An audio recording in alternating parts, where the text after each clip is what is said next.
A number of potentially cataclysmic conflicts, planetary destruction, galactic enslavement, the end of humanity, etc., were set up in the first 3 episodes of Foundation Season 3. Some of these drastic galaxy-altering events have already started to play out less than halfway through the season's 10 episodes. Given that the characters still have to deal with the third crisis, the terrifying Novacula weapon, and the mule Pilu Asbake, it's reasonable to assume that we're only just getting started. However, it's time to talk about Episode 4, The Stress of Her Regard, which was written by Jane Espenson and David Cobb with Roxanne Dawson serving as director. Before we get too ahead of ourselves with future speculation, Season 3, Episode 4, The Foundation wishes for a different future. Brandon Bell's character, Captain Han Pritchard, arrives on Ignis, the second Foundation's home planet, across the galaxy. He reunites with first speaker Preem Palver Troy Kotzer, and they exchange wisecracks that are only shared by old friends. In contrast, Han and Gail Dornick Lou Lobel are a well-known couple, sharing long embraces, kisses, and wistful looks. After Han shares the specifics of his brief experience with the mule, the joyful atmosphere changes.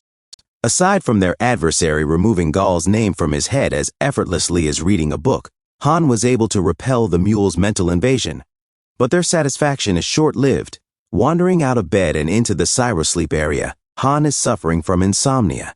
He's staring at her sleeping pod when Gail finds him.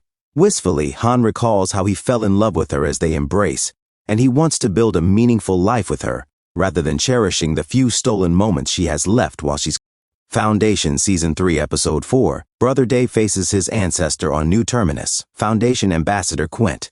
Cherry Joneses receives both good and terrible news from Mayor Inber and Professor Ebling Miss Alexander Siddig.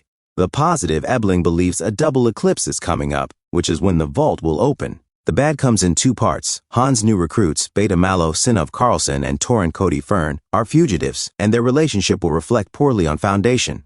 Oh, and the Prime Radiant belongs to Empire. The fact that her friend Brother Dusk, Terrence Mann, never bothered to divulge such knowledge irritates Quint.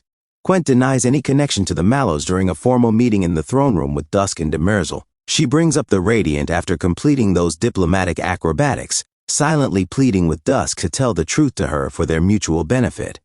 Reluctantly, Demerzel surrenders the Radiant when Dusk commands her to do so. After dropping Demerzel off, Dusk leads Quint to a different chamber. She marvels at the Radiant's display when he attempts twice to activate it, allowing Quint to get in a crude jest about these things needing time. When Quint notices the path's sudden end, her awe is replaced with dismay.